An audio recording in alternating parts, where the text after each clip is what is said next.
Hello, everyone. Welcome back. It's Monday, May 3rd, and you're tuned into THHoopers, Sean Livingston's favorite basketball podcast. I'm here with Josh Rhodes.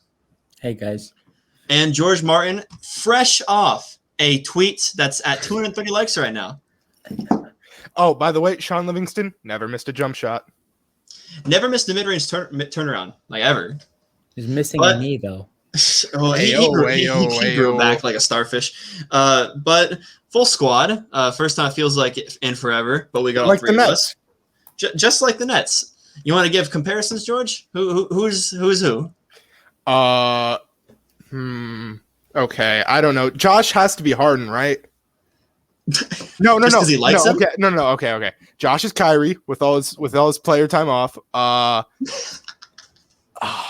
I'm Harden because I'm fat and play myself into shape. Lehman's KD because he's the one that can drop 50 any night, I guess. George is actually DeAndre Jordan. He attacked Josh's character for missing podcasts, then just said that we play like Harden and KD. So that's how it goes. But we got a good show for you guys. Hopefully more stuff like that, because it is right now 4:30 a.m. for George. Happy Easter, buddy. It's always 4:30. It's always 4:30. How was your fake Easter? I want to hear. I made some lamb and it tasted so good. Y'all got to get me on the grill when I'm back out there. Tell the people what you believe in. It's literally just Orthodox Easter, man. It's nothing different than it's just later. Come on, sorry. Keep going. I told the broadcast it's religion. Recap yesterday's ball. George's halftime. It took him about 2 hours, so I really, really hope it's good.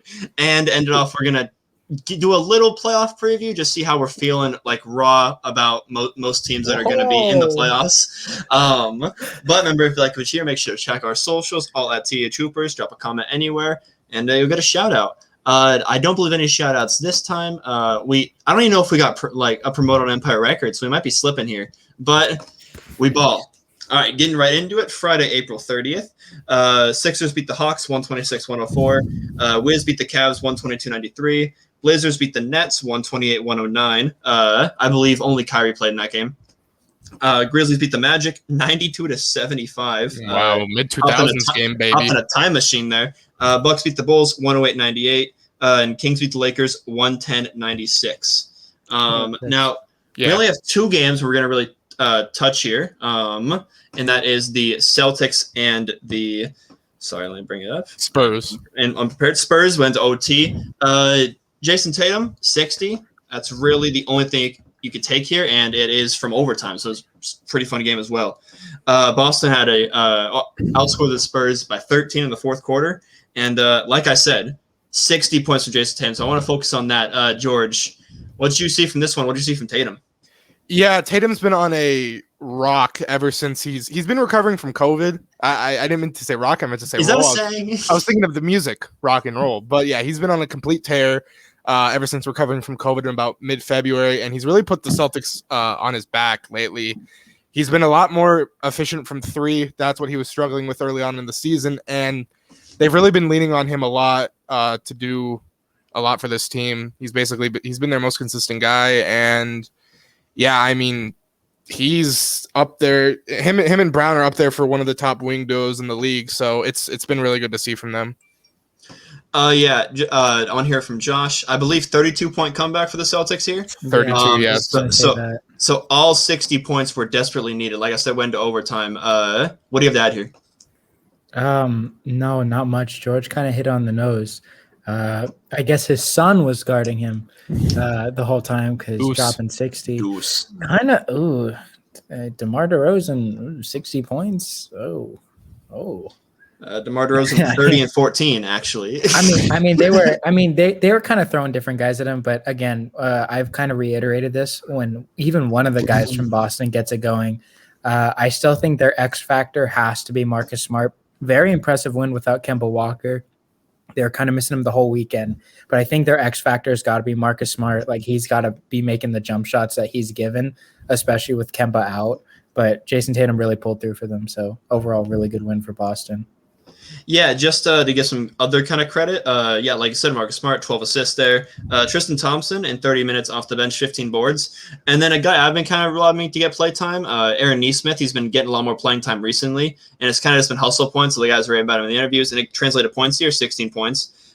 He was kind of the guy I wanted to get more minutes to in that old hoop doctor we did. But yeah, great win for the Celtics. Yeah, is this the best scoring performance we saw this season?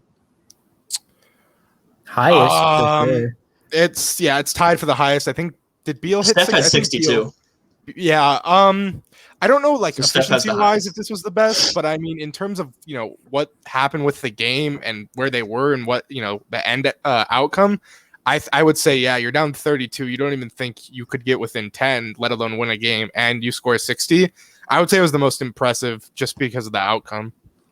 Josh, if you're a fan of iso ball and the patent step back 3-pointer side step 3-pointer that he does, then yes. But I think that Steph probably had the most impressive game. He just scores in different ways, and the volume is the same result every time. It's insane. So, is that side step 3 Tatum's move? Like, obviously he's great at it, but did he patent that? That's his move. Is that like the James Harden step back now? It's the Jason Tatum side step. That's the Jason. Like, everybody knows, but the thing that makes it great, that thing that makes every move great, is that it's coming and it's still gonna go in. Are we sure he didn't take that from LeBron a little bit? Because LeBron has that, that one against. No, LeBron's got like the dribble Miami. setup. Like, Tatum will grab the ball and then it's like one dribble shot. I know you're just coming from here, but Tatum's is a much bigger step as far as that. I'm not talking about the one where LeBron dribbles the ball, pulls it back. I know he had that one buzzer beater when he was in Miami against Golden State, the side step from the left wing. It wasn't exactly the same, and LeBron isn't known for it. So yeah, I guess you could say Tatum has the patent. Yeah, neither of them invented it, so I think we got to give the tie to who uses it more, and that's Tatum. Does. So yeah. I would go that's Tatum's move. Okay. Thanks for that. Now Friday, wrapping it up here. Suns beat the Jazz 121-100.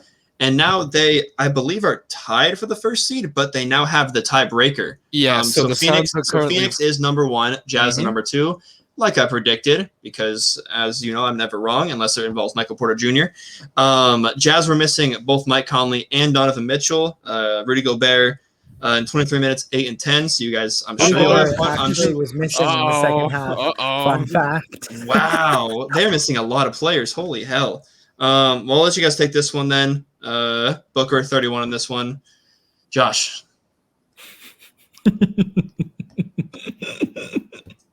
I think the move that sums it up is the Devin Booker losing Rudy Gobert, continuing the Ben Simmons Defensive Player of the Year. He just keeps getting anytime he's in the perimeter. He just he does his little ballerina twirls. He's 7'3", man. He had him doing the Heisman pose. Yeah. Oh my god! I wish Josh could see that when he listens tomorrow. DeAndre Ayton also outplayed Rudy Gobert, I think, in my opinion. In my honest opinion, I think DeAndre Ayton outplayed Rudy Gobert. Like, Gobert got his blocks because people drive, especially Chris Paul and a lot of the guards drive. But I think DeAndre Ayton did a pretty good job for when he was in. I know they were kind of running different rotations, but they played the same amount of minutes, just about. And I think Ayton played a little bit better than Gobert did. I mean, unless you could bring up some intangibles from the game, it seems like they had a pretty even game, if not Gobert being better because he had those 10 boards and those 3 blocks. I think that it just comes more from the fact that they both kind of do the same thing. Gobert's obviously more of a defensive stature, but it's kind of keep the paint locked down and also set up their teammates on offense a lot. Ayton's got a good post presence. They can dump it into him. You're not dumping it into Gobert. No, yeah, for sure. He's not like Rudy Gobert, but I'm just saying that's kind of their main goal, especially when you have high scoring guards like Chris Paul, Devin Booker, Campaign off the bench, and Mikal Bridges. They have a lot of scoring options. Ayton's not the number 1 guy. He's kind of the guy that sets up the offense, and he did a really good job there. Like I said, Booker 31, 13 of 19. That's a really good way to get your teammates set up. So I think that kind of just sets it in stone there, especially considering the fact that Jazz not too hot from 3 again, 35%. So I don't want to, maybe it's because I'm a Jazz apologist, but I don't want to focus too much on this game specifically. But George, I want to bring up the fact that we know Mitchell's been out, and then also Conley's been in and out of the lineup a lot. Are you worried about the Jazz going to playoffs, not because of your previous concerns, but specifically because they kind of rely on chemistry and ball movement, and they're missing a lot of the guards lately? No, unless, Spida has a longer absence. No, I'm not worried. He should be back relatively soon. And they had enough chemistry and continuity in the beginning of the season. I mean, they had been one of the most healthy teams all year, and I'm not worried. And that type of ball movement, I mean, they even had that a little bit last season. They had a lot of roster turnover coming into this year. I don't think they lost anybody, and they also brought back Bogey, who wasn't in the bubble. But to turn to the Suns, incredibly efficient from the field, 55%. And yeah, like Josh mentioned there at the end, 36% from the Jazz, not what they're known for, but missing a few key pieces will do that to you. Fair enough. Moving on to Saturday, May 1st, Warriors beat the Rockets 113-87. Hawks beat the Bulls 108-97, who I believe are now playing without Levine and Vucevic, so their playoff hopes are scrapped. I believe they just got eliminated from the play-in. I'm not sure though, so don't quote me on that. If they're not, they're limited in our eyes, and those only eyes that count. Mickey Mouse. They're not. No, they're not. They are still in it. They're mathematically in the equation. Thank God. The Heat beat the Cavs 124-107. Magic beat the Grizzlies 112-111 off a Cole Anthony game winner. We'll get to that. Pacers beat the Thunder 152-95. Hold on, I need to grab my charger really quickly. I'm sorry. Thank God you said it into the mic. Mavs beat the Wizards 125-124. And Jazz beat the Raps 106-102. I'll start with you, Josh, because I have no other choice. LaMelo came back, and the Hornets beat the Pistons 107-94. I just kind of want to hear your quick thoughts on LaMelo. It's not a huge game to break down. They played the Pistons, and apparently no one really watched this one because in the NBA Game Time Breakdown, they called LaMelo Lonzo. So they had their C-team guys on this game. But what did you see from LaMelo in his return? I think that they just missed their floor general because they didn't really have anybody. He's obviously a generational passer, or he will be. But, I mean, they were kind of also missing guys too. But I think that the aspect of them having a guy that is just a visionary on offense, just a playmaker just by nature, I think that definitely helps them a lot, and that will help them come playoff time. I do want to mention the Pistons. I know they didn't play without Jeremy Grant, but I like how they're starting Killian Hayes because we kind of talked about that. A lot of growing pains from him, but it's good. They're good growing pains. So. Yeah, when you're losing, growing pains are good. George, since you missed the LaMelo Ball talk, you get to cover Malik Monk's return. No, I'm messing with you. What did you see from LaMelo Ball in this one?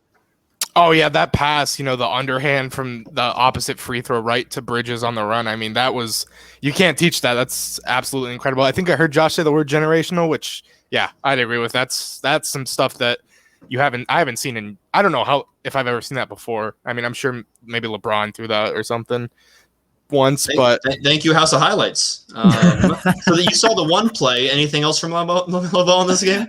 Let me check something really quick. Yeah, the plus minus stats wasn't great scoring wise, but they don't necessarily need him to be that since Terry Rozier took 23 shots and Miles Bridges took 16 as well. So those guys get their share of shooting. But yeah, good debut. And currently the Hornets are 8th. They don't look like they're going to move out of the play-in, so it'll be fun to see them in a elimination atmosphere. Yep.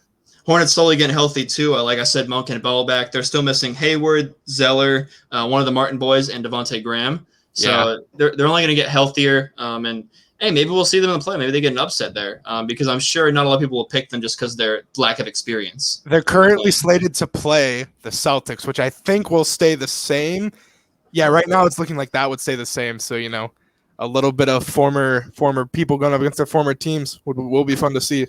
We'll cover that in a second. But for now, we got the Pelicans beating the Timberwolves 140-136 in overtime. There were stats in this one. Zion, 37 points. Ant Edwards led the Timberwolves in scoring with 29. And Cat had 28 and 14. D'Lo off the bench again had a good scoring game. Not good shooting-wise, but you live and learn with D'Lo. 11 assists. Did you guys have anything to cover from this game specifically before I get kind of an overarching fun question for this one? Yeah. Oh, no, go ahead. Go ahead. Interesting ending here. Minnesota was up a decent amount going there in the end, and they seemingly just lost it. I don't know if this was a little inside tank job, but Yeah, Pelicans defense was subpar once again, but their offense has been very, very good, basically all year. So Lonzo was incredible this game. He was very hot from 3, had 33, 11, and 8. And Zion, obviously, putting up Shaq-like numbers from inside. So it was great to see from them too.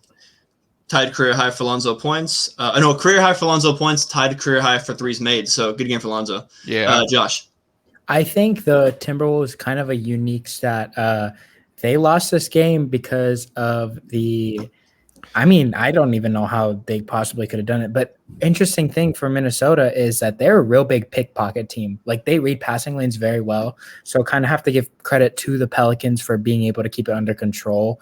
8 assists for both Zion and Lonzo. I know they still had 17 steals, which blows my mind. But like I'm looking at the stats, and like Anthony Edwards normally has like 4 or 5 because you'll like see him like pickpocket pass lanes. Ricky Rubio had 6 this time, but the Timberwolves kind of play the passing lane pretty well. So that's a very interesting stat. But I guess good for the Pelicans, they were able to overcome that. Yeah, and Edwards, one of those guys where you're like, oh, he had 4 steals, he's a good defender, and the other 98 plays on defense, he's hunched over, he's just jogging. So That's one thing he's got to work on, but the offense is there, like we said. Overarching question I want to ask, maybe you guys disagree, maybe you'll agree. Who has the brighter future or better young core, whichever way you want to put it, between these two teams? Because they both got a lot to work with. They kind of got the guaranteed star in Zion and Cat. Then they got some other players like B.I. and Edwards in the wild card, like Lonzo and D'Lo. That Lonzo and D'Lo rivalry continues. But I'll start with Josh there. What do you got?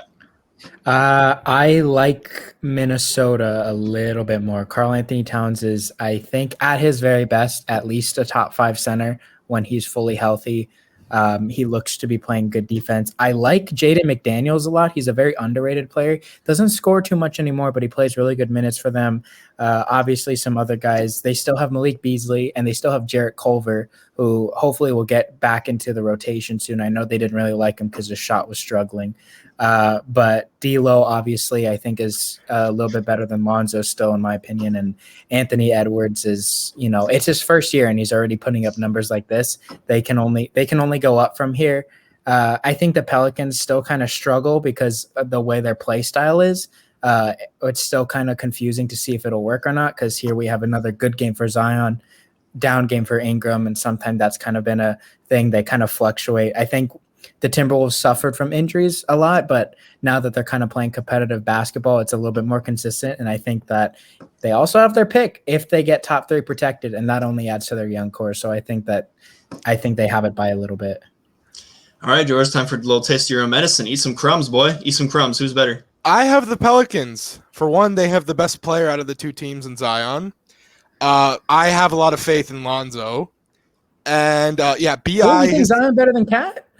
This season he has been, yeah. I think he's... this season. This year. That's Cat's great. battling with every like at-home problem and missed half the season. Zion's more efficient. I know he can't shoot. They both can't play defense, but Zion's more unstoppable in my opinion. He's putting up Shaq efficiency numbers. I'm going to take him. B.I. has an all-NBA ceiling. They also have guys like Kyra Lewis, Nickeil Alexander-Walker.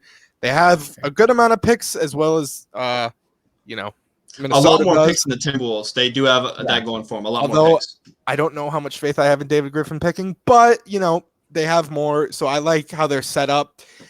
Anthony Bennett. Whoa. I guess the silver lining with their future is the construction of the roster and, like Josh said, the play style. Those are like the 2 biggest red flags because the guys they brought in this offseason don't complement the play style that they wanted to implement. So I feel like that's going to be the biggest factor to their success in the future. Anything you guys want to rebuttal from each other? I mean, I personally just disagree with the fact that he thinks Zion's a better player. Obviously this season, but I think Cat's still the top guy. But again, to each their own. Both have very respectable young cores, and I hope that both of them will fix it by next season because I think you want to be a little meaner, George, or nah. I mean, I feel like I feel like the Timberwolves are kind of like one move closer to where if they, hit a home run on like a trade or a draft pick that they might have more success. But I just where the Pelicans are with, Zion, this is basically like his first full year. And, Lonzo's been a lot better this season. B.I. All NBA last year, most improved, or no, I don't think he was All NBA last year. Most improved, he can be this year. And like I said, their future picks give me hope. I think the fact that the Timberwolves will work, I think the fact that the Pelicans have had the opportunity, I think a bit more to keep the core together, whereas the Timberwolves have suffered a bit more, kind of leans me toward the Timberwolves side. That is a fair point because, Cat and D'Lo have like barely played and Beasley's been arrested or hurt or whatever. So, and we like what we've seen when we see them healthy. Like I said, I think as of Friday, Timberwolves were 10-6 with D'Lo and Edwards and Cat. So and I like to see that for a whole season next year. Thank you, boys. Last game of Saturday we're going to cover. Nuggets beat the Clippers 110-104. I don't think I have to have much of an introduction. Jokic played the Clippers, and they essentially had PTSD.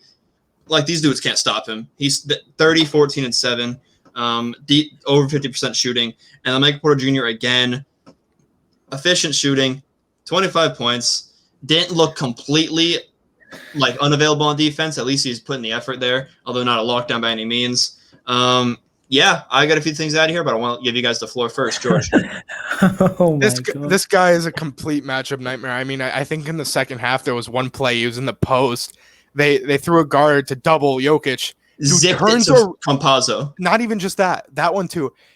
One dribble, turn around, fading away over two guys, swish off the one leg. Like this, his moves are for like his stature and what he looks like. He's not worth the lottery pick. Ridiculous. Oh, he's still upset about MPJ. I'm just saying, Jokic. I mean, mismatch nightmare. I believe this was Kawhi's first game back from his foot injury, correct? Yeah. I know he played. I don't know if it was his first game back, but 16 and 7 for 12 for Kawhi. Yes, it was. I guess something bigger to note here outside of PG going 5 for 21. I'm not going to do Pfizer P slander here, but a lot of bench production from Rondo and Boogie, 18 and 16 respectively, I should say. If they can get something out of Boogie, because Boogie was brought in for Zubats, who was taken off the floor because Jokic was assaulting him. And I'm not going to say Boogie held his own because he didn't, but good offensive production there. If they can have, him and Rondo coming off the bench and being productive, that would help them a lot more in the playoffs. So Clippers close with Rondo, Paul George, Kawhi, Reggie Jackson, and Boogie. Yeah. I don't know if the floor is all yours, Josh. You want to piggyback on that, but I feel like that's just kind of it might be a theme here, especially because, like George said, 18 and 16 from Boogie and Rondo respectively. And Rondo played 30 minutes in this one. So where do you want to go with this one, Josh? I have a feeling it's MPJ, but let me see. I like that playoff rotation, or that closing rotation they did for the playoffs, because once they come into that full swing, I think that's probably the Clippers' best lineup. I think maybe you could fit Marcus Morris in there instead of Reggie Jackson. But I kind of like the fact that because Reggie Jackson and Rondo are kind of defensive minded more. So what about Ibaka when he comes back? Do you still have Boogie? It depends on how he just because integrates back. Rondo in. and Boogie do have good chemistry. We saw this. The guy's just blowing hookah. So if he comes back and starts playing like he's blowing hookah, then I like Boogie. And I also I don't know. If he comes back, I would probably take Ibaka just because of the shooting and he's a bit more agile. But it all depends on how he comes back. No, I don't want to talk about MPJ because I don't riddle on my successes. No, I'm kidding. But Aaron Gordon, oh my gosh. Paul George got nothing. Oh my goodness. Like Paul George has had a good year this year. But of course he's had some games where he struggled, but this one was bad, dude. Like I thought that it would be easy for Kawhi Leonard to just kind of integrate back as like the second offensive option. My goodness, he got nothing. I want to emphasize that as much as I can. Literal diddly squat from Paul George. So I'll say this to the audience: 20 points, 5 for 21, 3 for 8 from 3.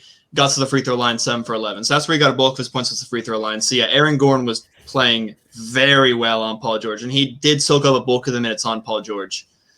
One thing to piggyback on Aaron Gordon as well, them picking him up allows Paul Millsap to go to the bench, and he's so good. He's been playing very, very well off the bench.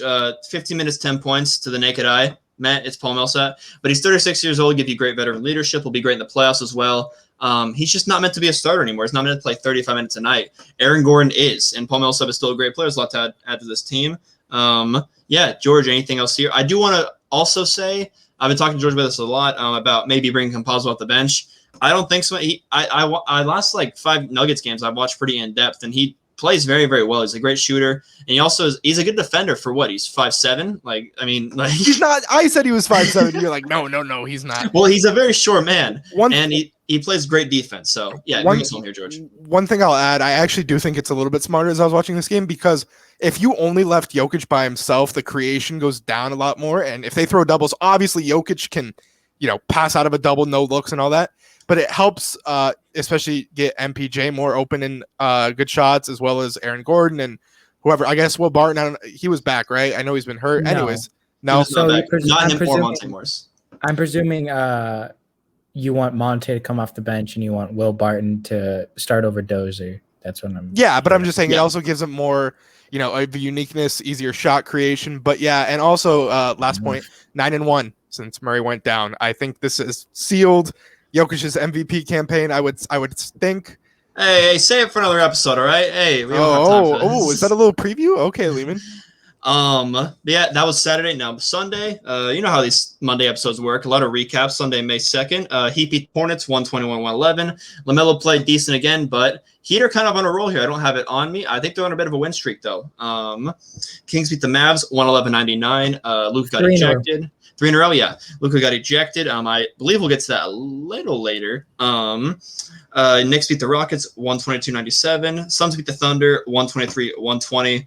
And Sixers beat the Spurs in OT 113-111. And I'll kind of use that to bridge the gap between. So I have a question for you guys. The Cole Anthony game winner. It was they're down by, I believe, 1, and he hit a kind of prayer 3 with 0.1 seconds left on the clock. And then Ben Simmons hit the game winner here, actual buzzer beater. It was tie game in overtime against the Spurs, and he tipped it in. I want to hear what was the better game winner, and I'll start with the Cole Anthony hater. It's only right, Josh. Ben Simmons. I like Cole Anthony's jumper a lot, but I think that it was kind of more of you brought up a good point. I didn't realize it as much, but more so of a kind of like a lucky shot where kind of Ben Simmons played his cards right. And Mickey Mouse game winner. No. I mean, like Cole Anthony's got a smooth jumper. I'm not gonna completely harp on him. Don't really like his attitude. That's kind of my big harp. Oh, I know. I love his attitude. I'll talk. You love the guys with too much confidence, but I'll talk. And he's kind of can't even start over Markelle Fultz when he's healthy. But I think Ben's and a very much needed win for Philadelphia, who have kind of been on like a down, little bit of a inconsistency path with Joel Embiid's return. I think that was kind of a good thing, and it kind of also made light, like Embiid's taking those tough shots at the end of the game. Would you prefer to have Simmons out in the perimeter, like open for a 3, or would you rather have him be a secondary rebounder because he knows how to do that? So. I would want Ben Simmons to know how to shoot soon, please. Yeah, me too. 5 yeah, points. I would too. I kind of realized how dumb that. But I guess I'm gonna agree with Josh here. The tip in, it's a pretty good IQ play, to be near the basket and to tip it in, and it does take a little bit of skill. And Cole Anthony, it was a good move, but I mean he was kind of fading away, just threw it up and it went in. I'm not gonna be like the Mickey Mouse thing, but. Every player has one of those shots, but Ben Simmons in the right place, the right time, knew where to be. Well, if a player did it twice, does it count now? Or is it Minnie Mouse now? He's slowly working his way down. Kobe Bryant did that 800 times. I didn't mean to say twice. I didn't mean to say Cole twice. Anthony's second game-winning 3 of the season. He's a rookie. And so I get the whole prayer thing, yeah. And I think it's just more fun. Game-winning 3. I wish his buzzer beater. He's 0.1 seconds off. That is a buzzer beater. You can't get a shot off in 0.1, man. It's a buzzer beater. Cole Anthony after the game. Have you ever seen the David Lee tip-in?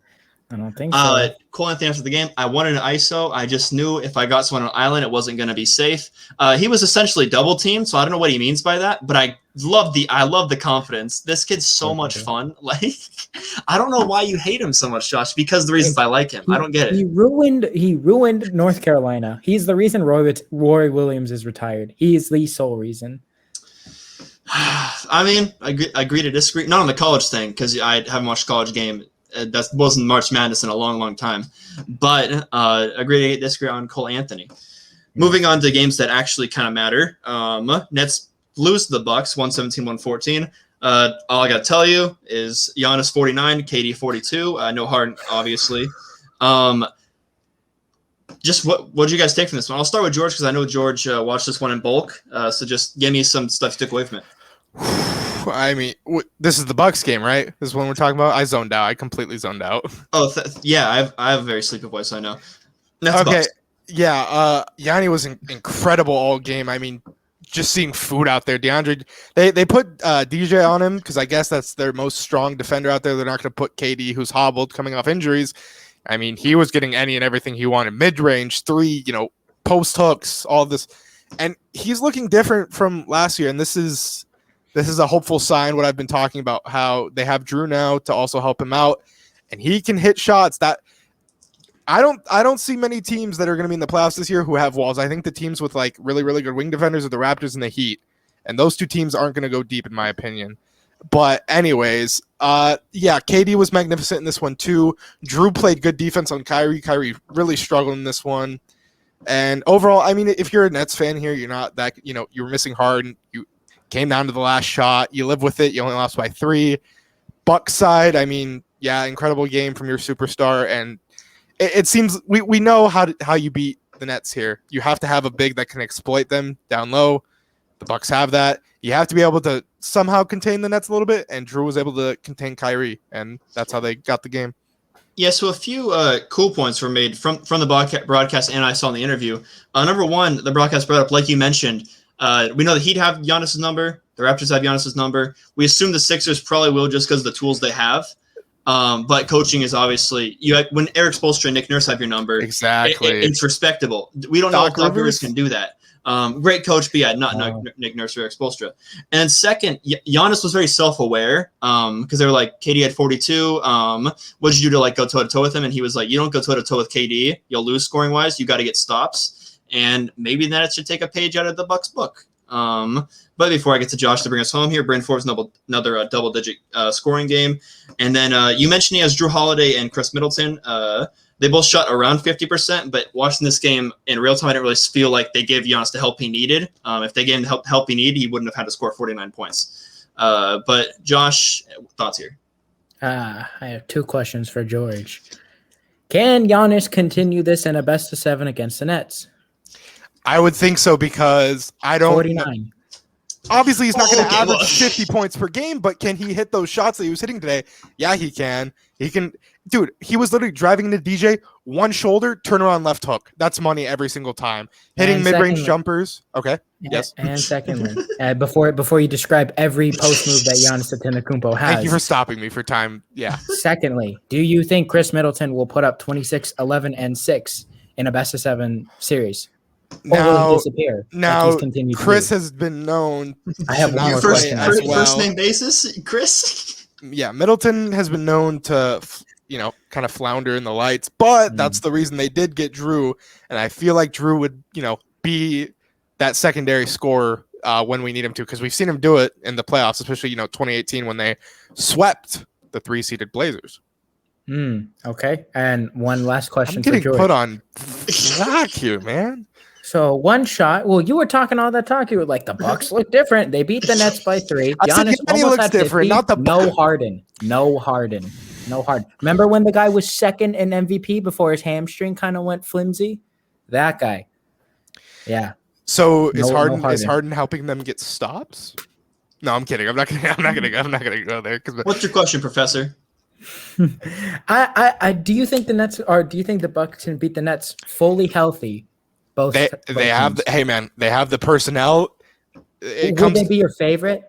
No, I don't think they'd be a favorite, but they have the personnel to knock them off. I mean, to you. I don't mean to the front running Twitter social media. I'm asking. That's an evolving question, honestly, because I have to see what their health now fully healthy. If you assume both sides are fully healthy.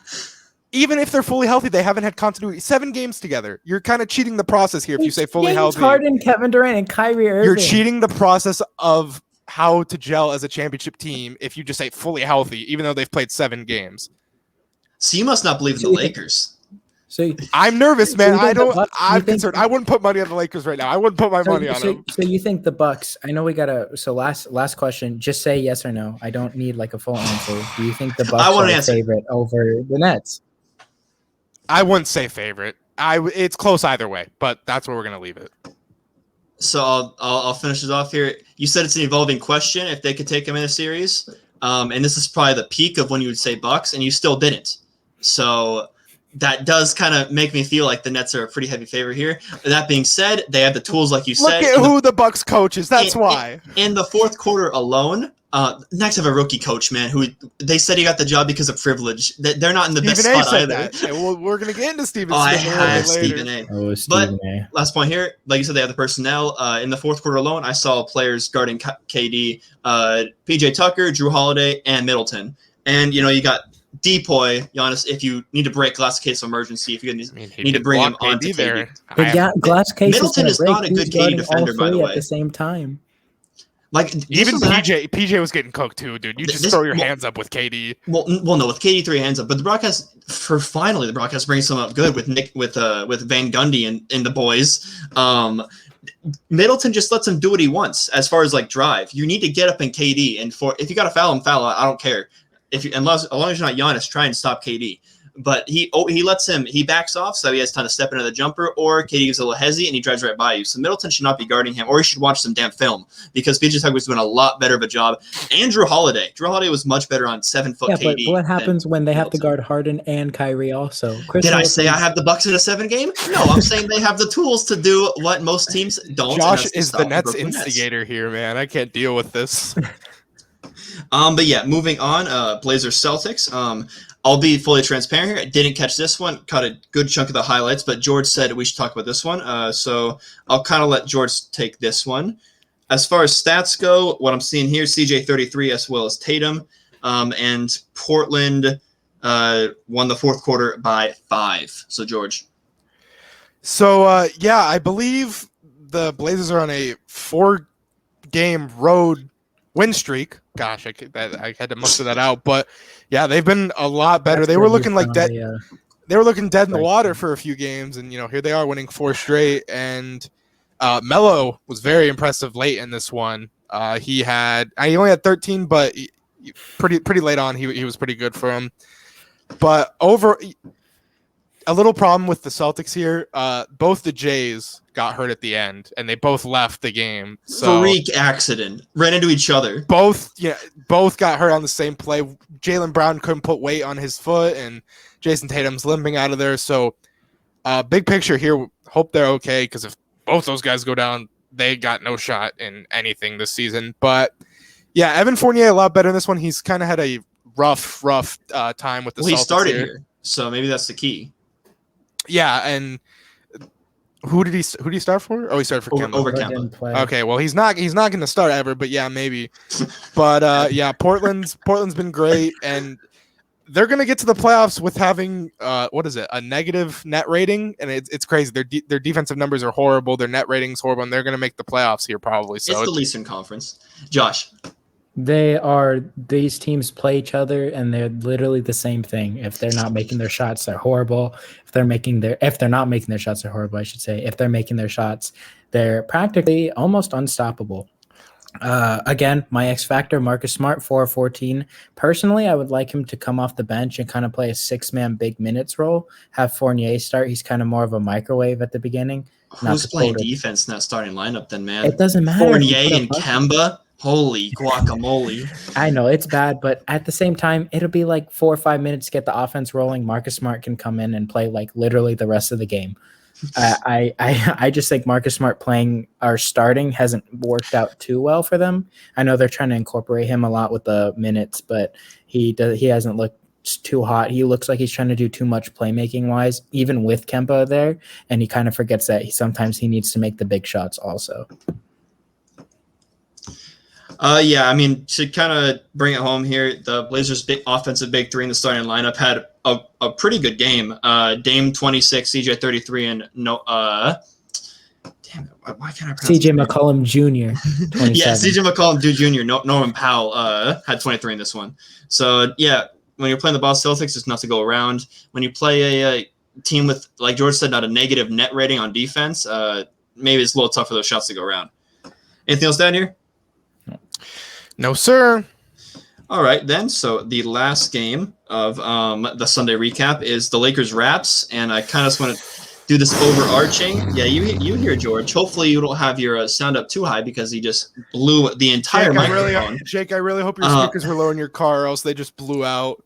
But Lakers lose to the Rafters. Not a pretty game. I was talking to George. Stanley Johnson starting, George. So Raptors, no OG, no Fred VanVleet, no Boucher, no Aaron Baines. And that one guy, he scored 50. Gary Trent Jr. He didn't play either. Oh yeah, nice. The Lakers killer. The Lakers killer didn't play. We said the Lakers. One of the Gillespie triplets came off the bench. Esby, like Gillespie. But yeah, Raptors beat them 121-114. I know George, you turned this one off after halftime, so I'm not going to ask for like an actual breakdown of the game. Yeah, I don't want to talk about a breakdown of the game, anyways. Well, it's a sports podcast, George. You can't get in your feelings. But Lakers lose to the Kings, like we mentioned before. What are they in their last 10? Let me get some 3-10 the last 10, lost 3 in a row. LeBron went out with an ankle injury here. AD is all A, no D. Not even O anyways. He's not doing anything. AD's not playing too well. So George, just tell me what your thoughts on the Lakers right now, because you're a homer and I want to hear your raw emotion. This is going to be like my Stephen A. Smith Knicks rant he had a few years ago, but yeah, man, there's not a lot of continuity with all the injuries that have happened. The rotations are downright miserable. I mean, there's no like Frank's not cutting down the rotations, and we need to cut them down before the playoffs. I mean, closing with Drummond and THT, 80 at the 5 just isn't a thing anymore. Apparently, 80 looks like a shell of himself getting blown by, and he looks like he's laboring out there. I don't think he's, if he is fully healthy, he's thinking about his injury because he's not going up with the same explosiveness like he's used to. And yeah, there's just a lot of bad habits here offensively. The stars came back and the defense got worse. It's effort based right now too. They just don't look like they're in it, and they don't have a sense of urgency with the playoffs being 8 games away. They look too cool for school. That's what I see. And yeah, like you said, the defense was better when the stars were out, and that kind of plays into my point here because defense is all effort-based. And when you're not getting those 50-50 balls, when you're not doing all the effort plays, when you're not getting second chance points in the paint, stuff like that, and your 3 balls not falling, recipe for disaster. I think we gave up 15 offensive rebounds to the Raptors. I know the Lakers gave up 72 points in the first half to the Raptors. That's all that matters. That's a damn disgrace. And it was like when the 2 stars were out, it was okay. We need to be hustling, next man up mentality because we don't want to fall out of the planet. It's almost like we did a disservice to those guys because Bron and AD come back, and I guess I would say it kind of starts with them because the bench guys are like, okay, back to our roles. We're gonna do what we did when they were healthy, and it's like they're not giving the same effort they were before. So I feel like it's just like a waterfall. It flows down to everyone else. I don't know. Maybe it is on everyone, but I would look. Well, it was almost like cute. It was like, oh, the stars are out. They're playing so hard. They're hustling. They were winning. They were number one. They were staying afloat. Until LeBron and AD come back. LeBron and AD come back, and they don't do anything. They don't. AD he was the defensive player of the year pick coming into this year. And now you can't stop anyone. I'm pretty sure Rudy Gobert would give him the work right now, and I think even you'd agree. AD Gobert. Probably. The dude had, dude was high on weed and eating tacos from taco trucks in October after they won, and dude hasn't been the same. Michelob Ultra ads. The guy's probably hungover right now. All right, well, that's a good segue into Lakers fall to. I don't want to get it wrong. They are the playing 7 seed right now. They're the 6 seed. They're the 6 seed. But it's a 3-way tie between Portland and the Lakers. That's not where I'm going to start. I'm going to start in the East. So I'm just going to break it down for you guys. Washington is basically locked into that 10 spot. I believe they're 2.5 games apart from the 9th or the 11th. So there will be that 10 seed. Raptors are 11th. Bulls are 12th, like we talked about. The Indiana Hornets are a half game apart from each other in the 8 and 9 seed, but they're probably going to end up there. They're kind of jockeying for spots there, but they're pretty far back away from the 7 seed. And then we got a slugfest. Boston, Miami, and Atlanta have one game separating them from the 5 and 7 seeds. The Knicks have a 1.5 lead for the 4 seed, and I don't see them relinquishing that really, unless I'm seeing a huge schedule kind of burden that I'm missing. So I just want to see, I don't know if you guys have predictions. I don't know if you guys have certain things you want to touch on, but I broke it down for you guys. Josh, start us off here. Looking at it, The only thing I can really see changing, maybe Atlanta slips because no Trae Young. But beside that, it looks pretty good. I think that's probably where it's going to be. I think the only thing I would probably change is the shuffle, like the 5 and 7, depending on Boston's injury updates, including Kemba Walker also. So that's probably the only thing I would shuffle. So who gets the 7 seed in the East? I would probably say Atlanta still has time to fall because they're going to miss Trae Young. I think I'm going to go Atlanta. I think Miami sneaks into the 5th seed, and I think Boston takes that 6th seed.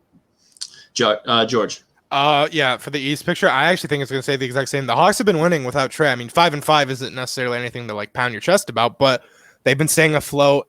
And I think the Heat are going to stay there, especially with the injuries to the Jays. And, hopefully Depot comes back soon. I think the Heat could probably jump the Hawks, but I don't think the Hawks drop into the play-in. I guess the Hornets or Pacers could switch. Half a game there. Who knows? The Heat's schedule is Mavs, Timberwolves, Boston back-to-back. So those are big games. That's going to be someone's look ahead. Both games. Health permitting, yeah. We'll see what happens there. But yeah, they have a tough week. Boston, Philly, Milwaukee. And then last game of the week are the Pistons. Again, please lower your volume when George is about to talk because he will blow into the mic at any point of the time. Just so I get a full East breakdown. Who gets 8? Who gets 9? Indy and the Hornets. I think it's going to stay the same. I just said it could switch, but we'll see. Hornets will stay at 8. All right, so now moving on the West. George wants to put his dice down on both sides just in case. I did say I could see it happening. Okay, West play-in picture. Not the Pelicans and Kings are out. Like we have our 10. Now it's just time to see who's going to get the spots. Pelicans are 2.5 back of 10. And three behind the Warriors with a baseball-style series against the Warriors coming up.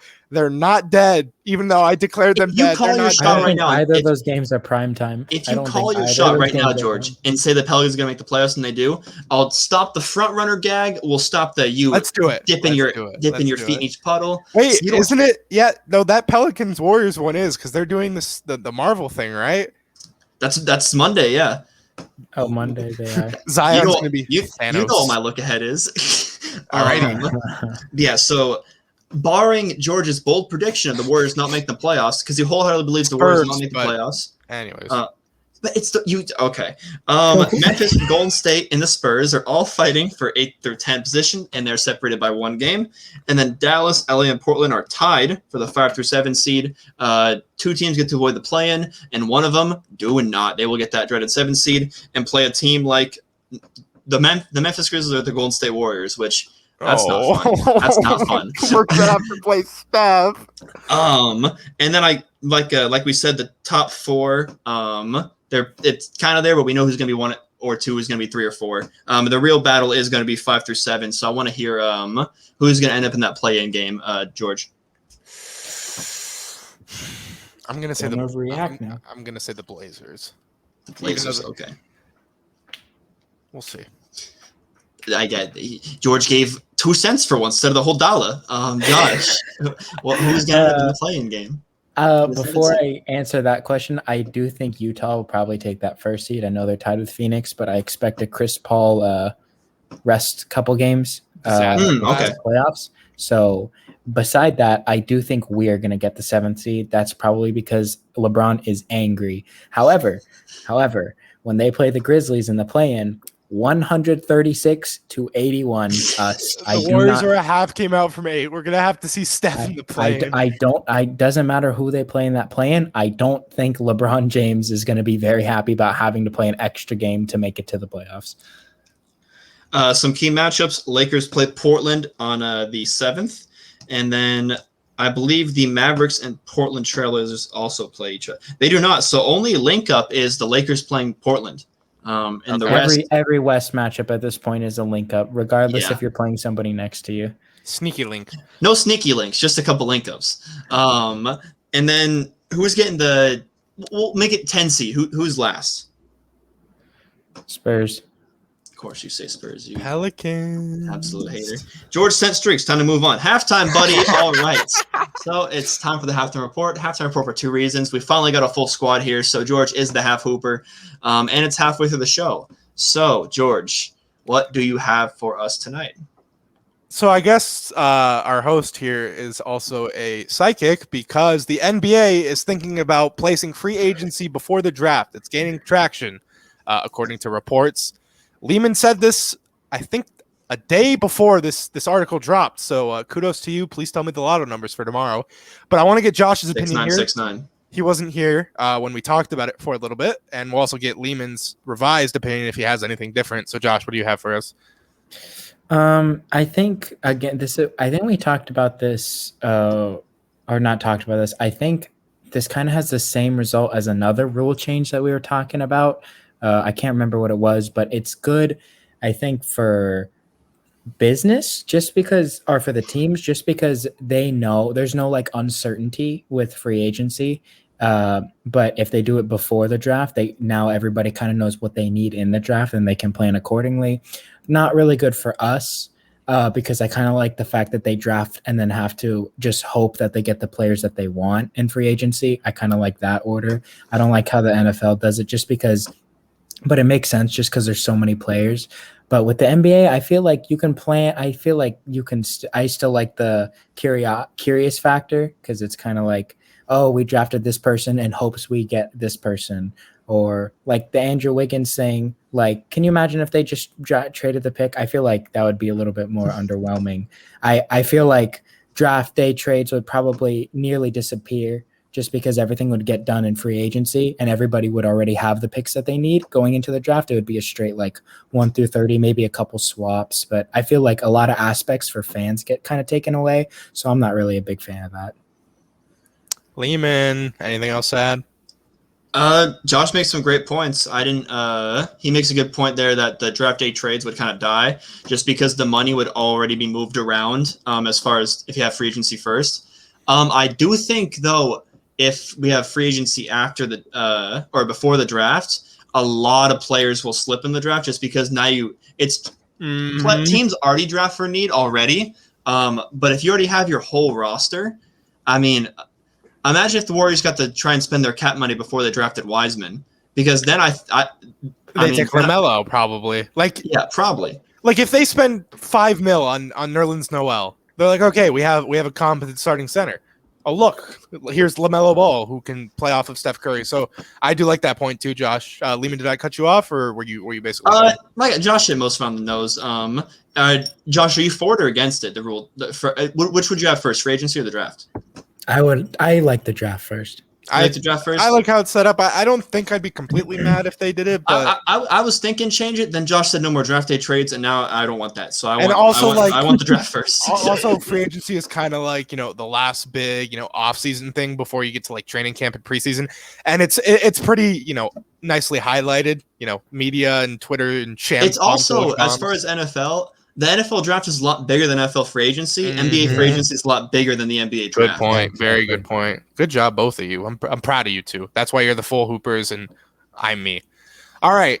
Jesus Christ. I'm kidding. So we spoke about the play-in right before halftime started, and a few weeks ago, Luka and Mark Cuban complained about the play-in, and we played 72 games. Why should we have to play another? Old man yells at Sky. Yada yada yada. And immediately after the Lakers fall to the play-in, or I guess tied for 6th, whatever, they're right there. They'll probably be in their next game after they lose to Denver tomorrow. Who knows? LeBron says whoever came up with that expletive needs to be fired, which is funny. He said fired because Adam Silver came up with it, I presume. So is he calling for the commissioner to be fired? I don't know. I want your general thoughts on this. I think, LeBron does not a lot of things, but some of the stuff he says is a little bit corny.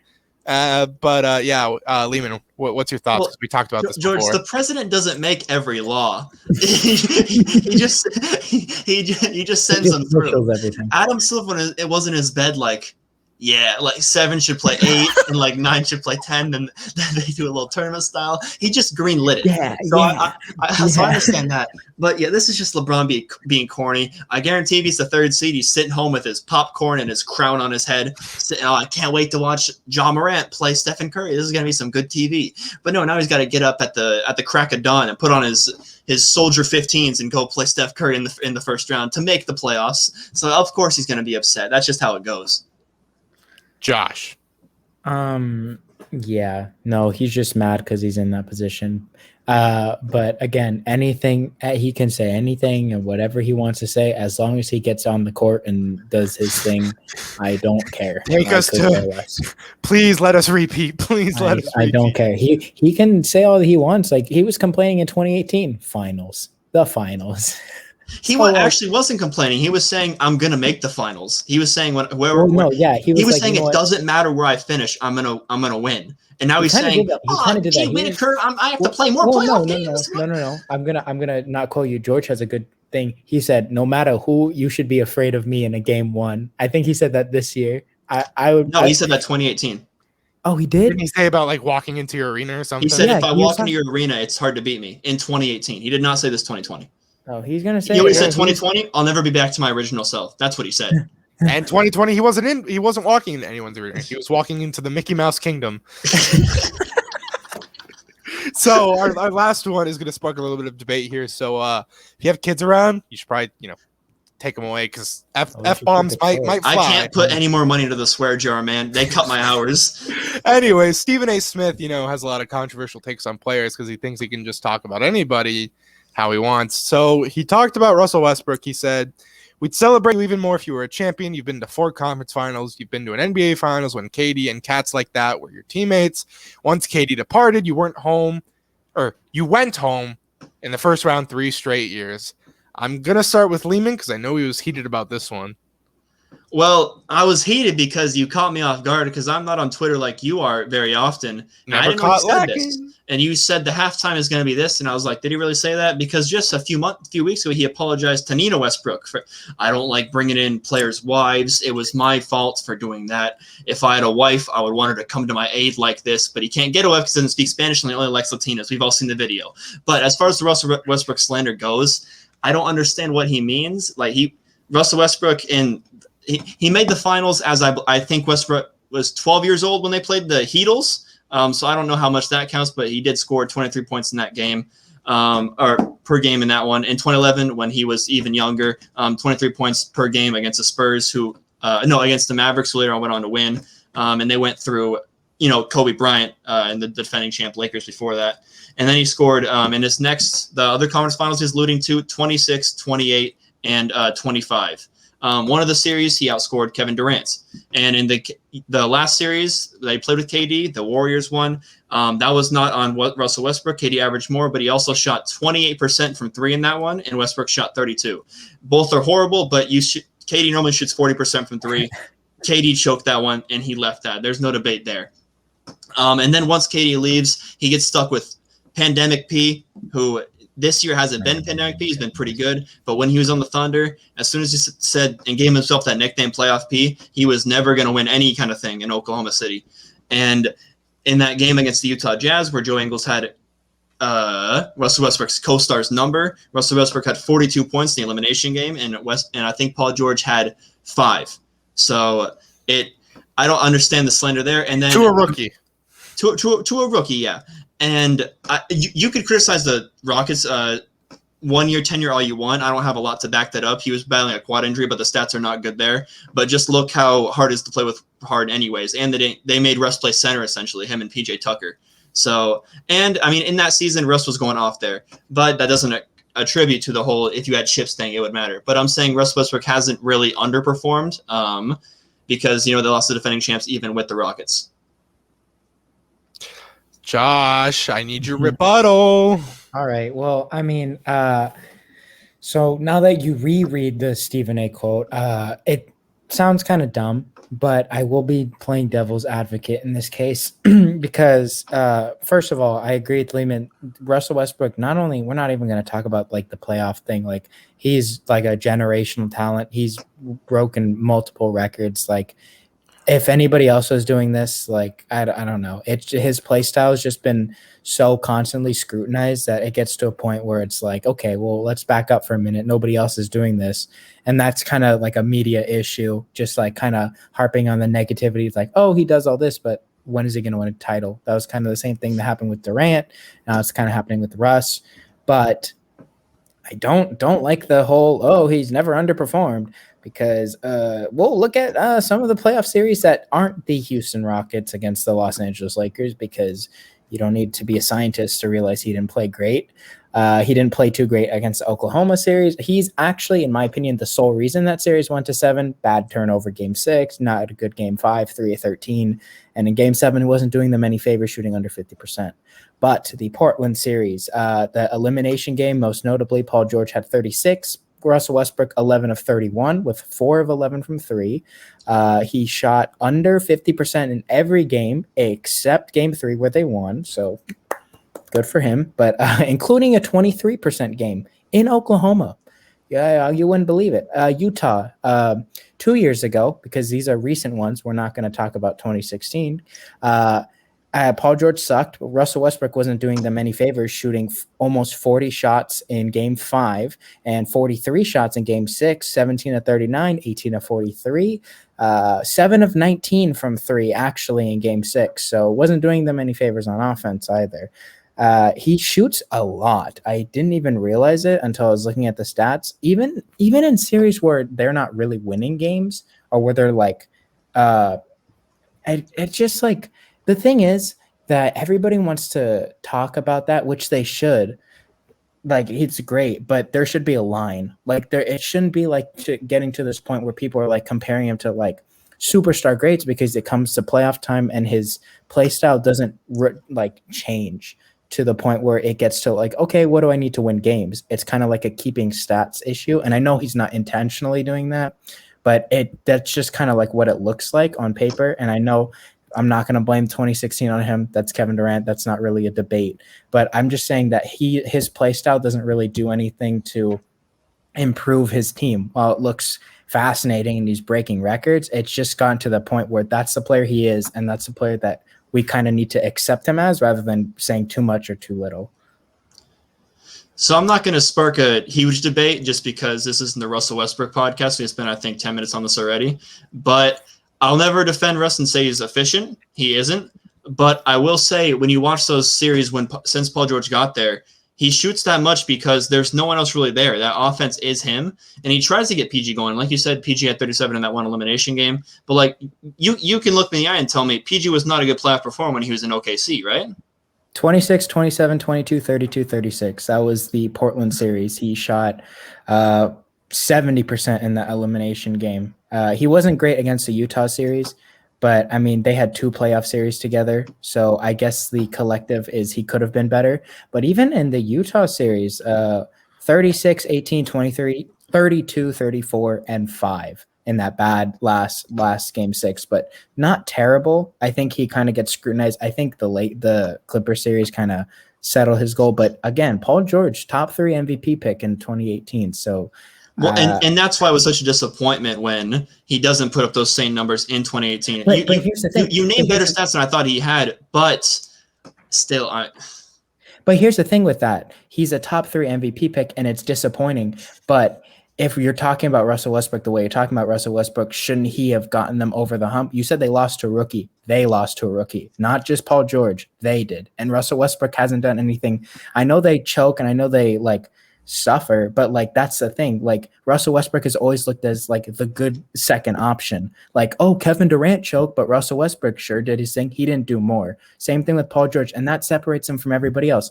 Harden gets constantly scrutinized, but he's the number 1 option. That's what I'm saying. And Russell Westbrook's always the good second option. Like he's always the good guy. But when in reality, like we can't, if you want to make him that, then that's all he is. We can't talk about him as like, we can't hide under that. If you want to keep him there, that's fine. Well, maybe I played to Stephen A's point by saying this, but I think me and George have always agreed he's a second option on a title team, as he's not going to be the first option. He was the first option in OKC, and that didn't really work. But my main overarching point is the disrespect, and the man he normalized averaging a triple-double. And to have Stephen A come on here and say all this stuff. I just wanted to add on to that's the main point, and then also bring up the playoff games as well to kind of help his case. Yeah, go ahead, George. Well, I was just gonna say, like, the way he talks about him, it's like we can't like glorify it. Like, he's gonna be a Hall of Famer and MVP, first guy to he's breaking records that were 60 years old. Like, we're gonna talk greatness about him. I don't know. The ring won't solidify any more of his greatness. Like, he's solidified. So that's why I didn't like the quote. Yeah, I just think there's got to be a line developed before, because that's kind of where the scrutiny and like the criticalness of Russell Westbrook's career starts, is the fact that nobody knows how to label him properly just because our values are different and they're subjective. But I think that's kind of like where the line it needs to be. I think he's a phenomenal player, Hall of Famer, but he can't be picked on as like this number one superstar, like legend guy, because he can't get out of the first round. All right. Well, very, very good talking points from you two in this halftime. I'm glad I was able to find all that stuff because it wasn't looking pretty, right, Lehman, beforehand. Well, yeah, but it always comes up, and you do look pretty as well, George, so you kind of make up for it. The halftime topic here, the post-halftime topic here that we're going to touch on is it should be pretty straightforward, but I want to hear you guys' thoughts just because we are coming up on playoff time. I just want to hear the floor and ceilings for these teams I'm going to give you guys. I'm going to go in order of the standings. George, so let's make a rule. Anticlimactic, but just the word and move on. We'll just say the word, and then if the other person has something against it, we'll ask. Okay. So, yeah, well, there will be a few words here because I want a floor and ceiling, but I get you. So we'll start with you want to go bottom to top or top to bottom? As far as bottom to top, because I feel like there might be more diversity. Okay, we'll go with Georgia. Towards the higher seeds, there might be a little bit more diversity. I like that. All right, we'll start with Boston. Who do you want to start with? I'll start with Josh. Okay. Floor second round. No, actually, floor first round. I forgot where they're seated. Ceiling finals. George. Same floor as Josh. Ceiling conference finals. Any real debate you want to get into, or just you kind of agree to disagree? I mean, agree to disagree. Yeah, I mean, and Josh's ceiling, that's fine because it's a ceiling. So I lean more towards George in that one. Miami, George. Their floor, I'm gonna say first round, and then same thing as Boston, conference finals for their ceiling. Josh. This is a team that has same floor and ceiling, second round. Okay. Oh, you got them pegged finals for their ceiling? No, ceiling is second round. Oh, okay, same floor. Okay, he said he's putting all his money on them losing in the second round. Okay. That's I don't disagree with that because I had their floor being Who did they upset, Josh? Milwaukee. Oh boy, I'm not gonna get George started on that. Next team, the New York Knicks. Ooh. Skip Atlanta, Josh. We're skipping Atlanta. No Trae Young love. Okay. For the Knicks, I'm gonna go floor first, ceiling second. Poor Tibbs, George. I'm gonna go second and second for their ceiling and floor. So you got them getting an easy matchup against like a Heat or a Hawks. Yeah, I think Randall could pop up. The Heat easy. Randall can definitely pop off. Jeez, I cannot. Oh my goodness! for a first round series, he can pop off. We are going from bottom to top. So the Los Angeles Lakers, Josh. Oh snap! We're okay. Floor second, ceiling finals. George. Yeah, I'm gonna agree with him. Although right now I'm not confident in that second round floor, but I'm gonna go with never doubt LeBron James, man. He's stressed. I have more play-in tournament, ceiling champions. Oh Lord have mercy! They lose in the play-in, especially the Warriors. Twitter's gonna be miserable. That ring becomes so goddamn Mickey Mouse in everyone's eyes. That's not Lakers a Bozo supporter. Lakers and Heat might end up being play-in exits. Oh, that'd ruin the There's bubble. Going to be a petition to take their rings away. RDC World's going to do a whole skit on it. Dallas, George. First round floor, second round ceiling. Yeah, that's the lowest effort so far. Josh. Floor out of don't make playoffs, out of play-in, and ceiling conference finals. Milwaukee.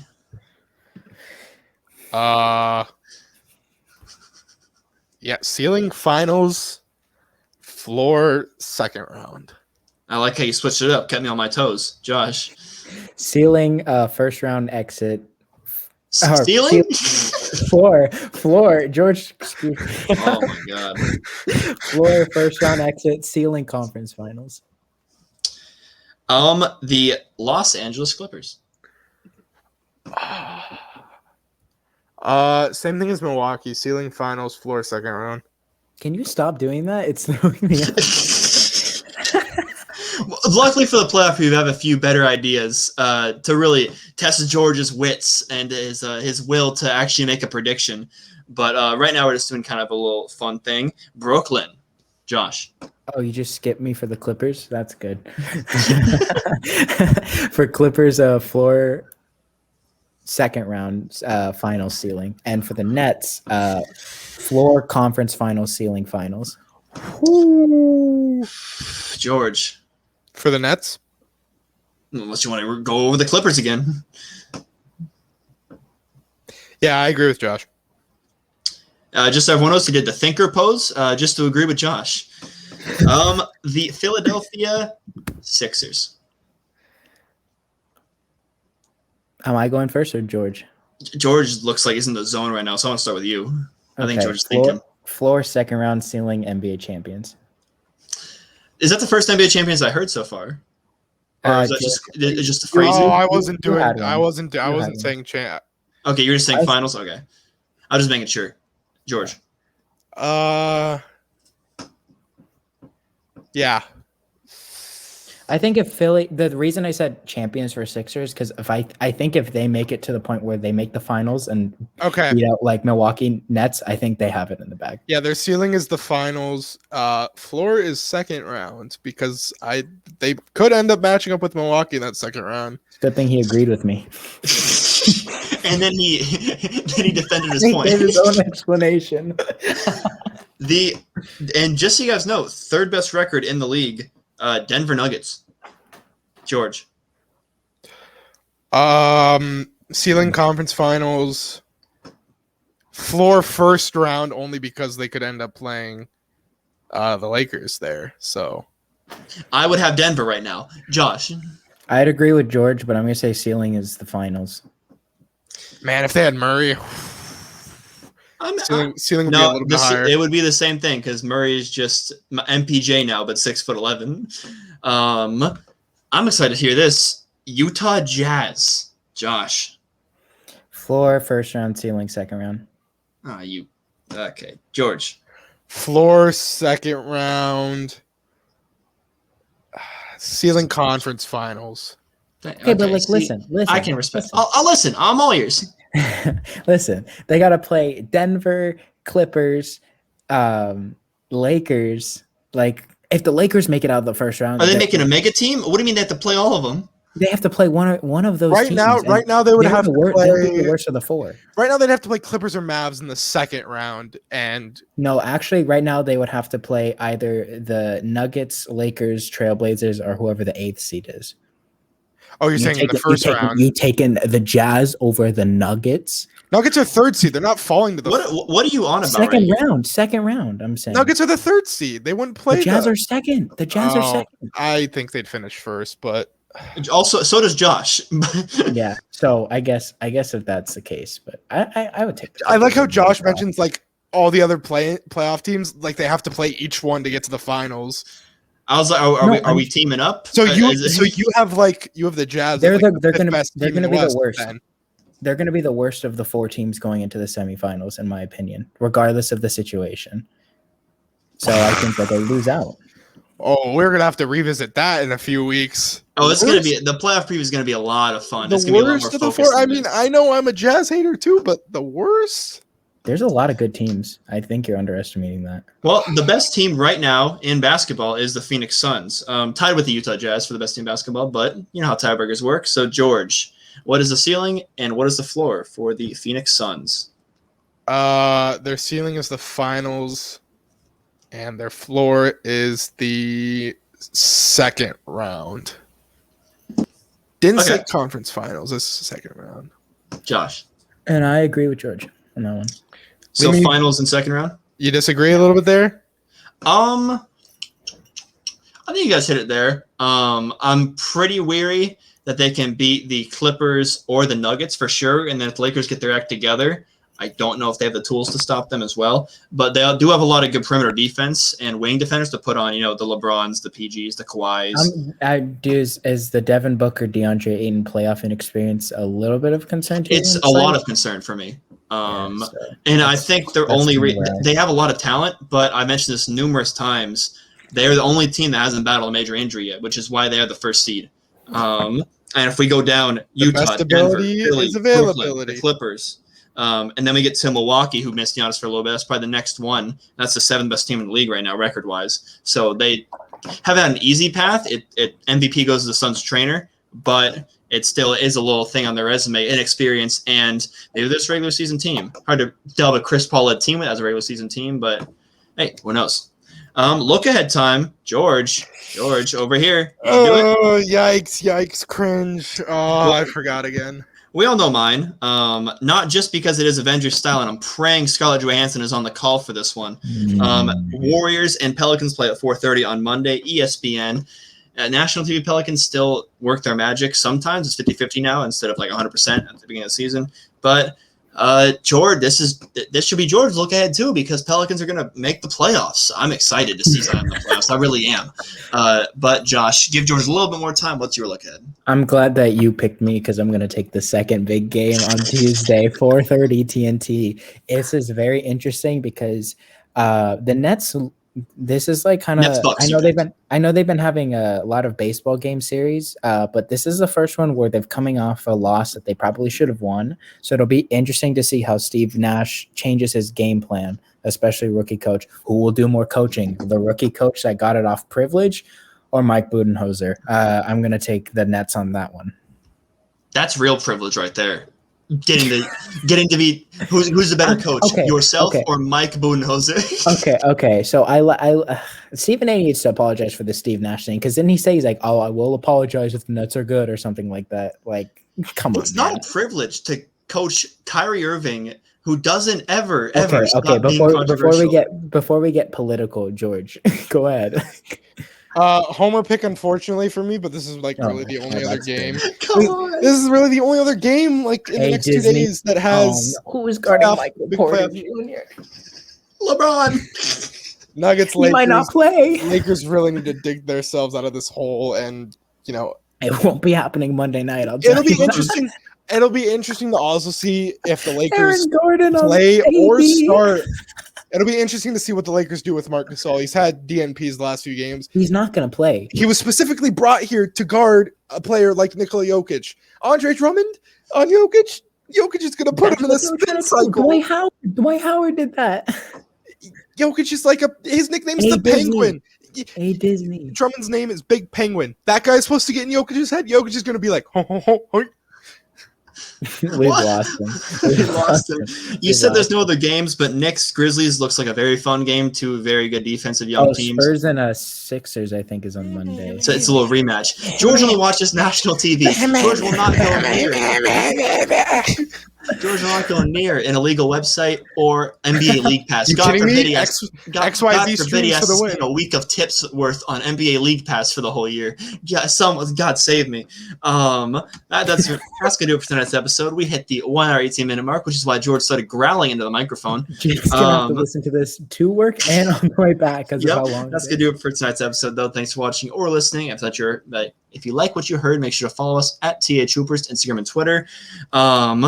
I think George is back on Twitter now. He was for a little bit. He might not be now. I don't know. He's been in some thunderstorms. His Wi-Fi's been a little whack, but he's still never caught lacking without his phone, as long as girls are talking about hoops on Twitter. But besides being an OG, guys, take care.